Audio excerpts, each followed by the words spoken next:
Bahan-bahannya adalah jeruk nipis, kecap, sediakan mangkok, dan pisau. Yuk langsung kita mulai saja. Pertama kita potong dulu jeruk nipisnya.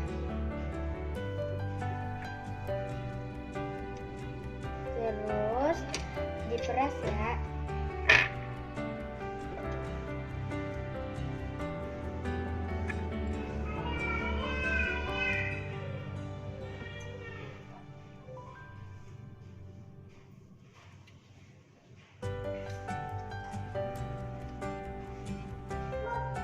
Oke, selesai. Jangan ada bijinya ya. Habis itu masukkan kecap 1 sendok makan.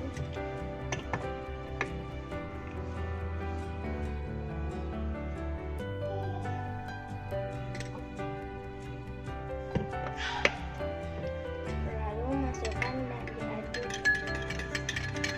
sampai merata ya. Habis itu selesai deh. Selamat mencoba di rumah ya. Wassalamualaikum.